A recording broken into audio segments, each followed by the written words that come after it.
Perkenalkan, saya Reviana Merianti Putri dari kelas 12 IPS 1 absen 15 ingin menyampaikan pidato guna melengkapi ujian praktek bahasa Indonesia.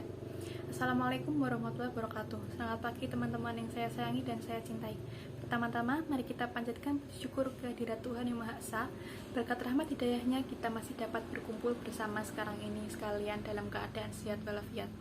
Yang saya hormati Bapak Kepala Sekolah SMA Negeri 2 Salatiga, serta karyawan dan staf, dan tidak lupa Bu Arti selaku guru pengampu bahasa Indonesia kelas 12. Pada kesempatan kali ini, saya akan menyampaikan pidato tentang adaptasi kebiasaan baru di masa COVID-19. Selama 3 bulan kita hidup penuh berita tentang COVID-19 di TV, radio, media sosial atau media digital, obrolan di rumah, di kantor, dan di telepon juga bicara tentang COVID-19.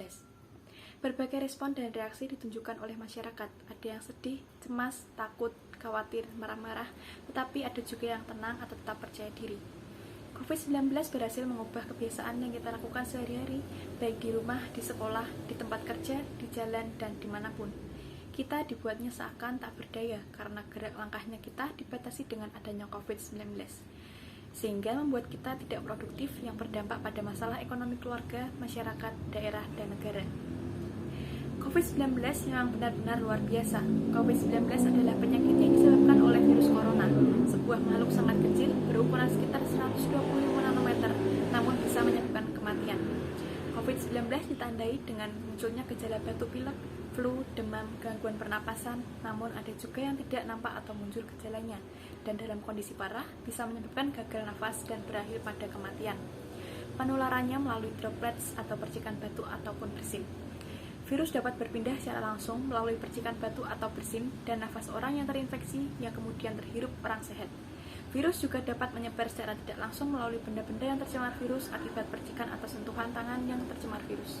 Virus bisa tertinggal di permukaan benda-benda dan hidup selama beberapa jam hingga beberapa hari. Namun, cairan disinfektan dapat membunuhnya.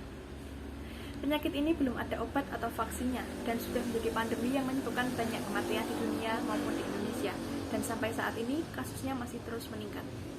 Untuk melawan virus, hal utama yang perlu kita lakukan adalah melakukan tindakan pencegahan seperti cuci tangan pakai sabun, menerapkan etika batuk atau pakai masker, meningkatkan daya tahan tubuh, menjaga jarak, dan hindari kerumunan. Cukup mudah bukan? Intinya, harus selalu berperilaku hidup bersih dan sehat. Kelihatannya hal ini sepele, tetapi kenyataannya masih cukup banyak yang tidak melakukan hal tersebut. Kementerian Kesehatan beserta jajarannya di daerah tak henti-hentinya melakukan sosialisasi, edukasi kepada masyarakat agar paham apa yang harus dilakukan supaya terhindar dari COVID-19. Namun, hasilnya masih belum memuaskan karena kasusnya masih terus meningkat. Presiden RI Joko Widodo dalam pidato resminya di Istana Merdeka 15 Mei 2020 menyatakan bahwa kehidupan kita sudah pasti berubah untuk mengatasi resiko wabah ini. Itu keniscayaan. Itulah yang oleh banyak orang disebut sebagai new normal atau tatanan hidup baru. Pada masa pandemi, masyarakat Indonesia diharuskan hidup dengan tatanan hidup baru yang dapat berdamai dengan COVID-19. Adapun yang dimaksud dengan new normal adalah suatu tindakan atau perilaku yang dilakukan oleh masyarakat dan semua institusi yang ada di wilayah tersebut untuk melakukan pola harian atau pola kerja ataupun pola hidup baru yang berbeda dengan sebelumnya. Bila hal ini tidak dilakukan, akan terjadi resiko penularan.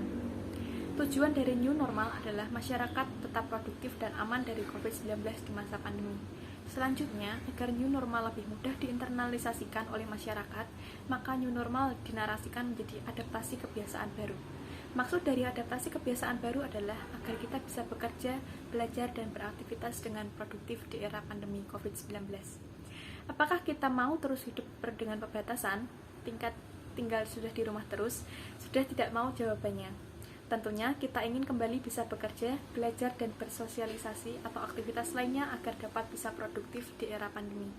Hal ini bisa dilakukan kalau kita beradaptasi dengan kebiasaan baru, yaitu disiplin hidup sehat dengan menerapkan protokol kesehatan secara ketat. Kebiasaan baru untuk hidup lebih sehat harus terus-menerus dilakukan di masyarakat dan setiap individu, sehingga menjadi norma sosial dan norma individu baru dalam kehidupan sehari-hari. Bila kebiasaan baru tidak dilakukan secara disiplin atau hanya dilakukan oleh sekelompok orang, maka hal ini bisa menjadi ancaman wabah gelombang kedua.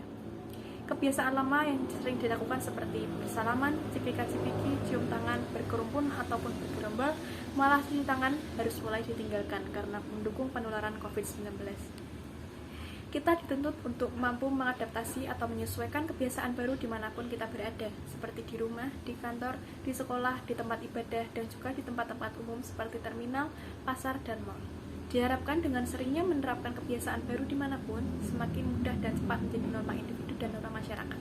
Dengan demikian, kita bisa bekerja, belajar, beribadah, dan beraktivitas lainnya dengan aman, sehat, dan produktif. Adaptasi kebiasaan baru yang dimaksud adalah sering cuci tangan pakai sabun, pakai masker, jaga jarak, istirahat cukup dan rajin olahraga, makan makanan bergizi seimbang. Inilah pesan kunci yang perlu dilakukan secara disiplin, baik secara individu maupun kolektif, agar tujuan yang dimaksud dapat tercapai.